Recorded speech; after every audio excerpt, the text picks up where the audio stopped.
What if I told you that the biggest villain in Marvel's cinematic universe wasn't completely wrong?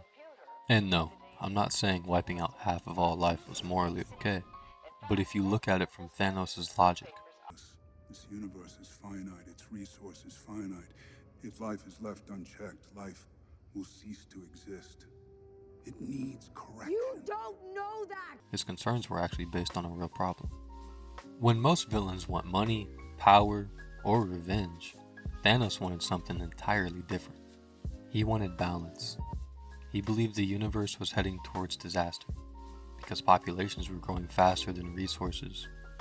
More people meant more hunger, more war, more poverty, and eventually, complete collapse. And according to Thanos, nobody was willing to make the hard choices necessary to stop him. Thanos didn't wake up one day and decide to become evil. He watched his own planet, Titan, die. He warned his people that their resources were running out and proposed a random elimination of half the population. His people rejected him, and later, Titan would become a lifeless world.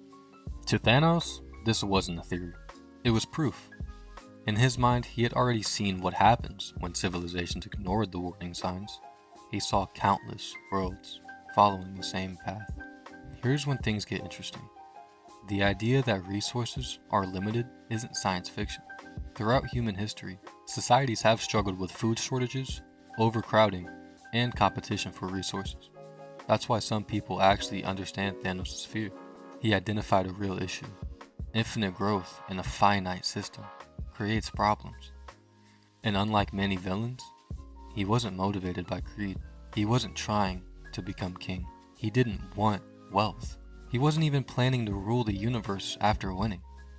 After the snap, he retired to a farm. He genuinely believed he had saved everyone. But then we get to Avengers Endgame.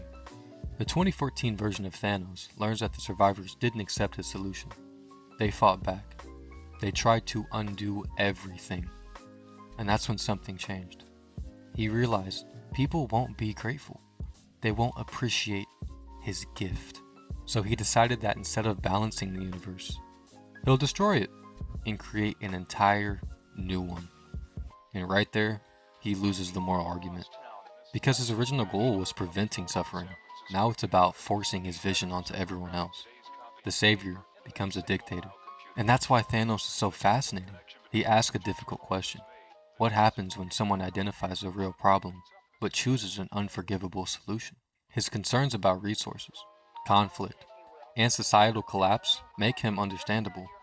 His methods make him terrifying.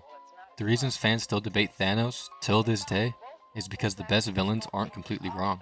They're just willing to cross lines that nobody else would ever cross. And that's what makes Thanos one of the greatest movie villains of all time. So, was Thanos right? About the universe having problems? Maybe. About eliminating half of all life to fix them? Absolutely not. But the fact that we're still arguing about it proves one thing. Marvel didn't create a monster. They created a villain whose logic was just believable enough to make us uncomfortable.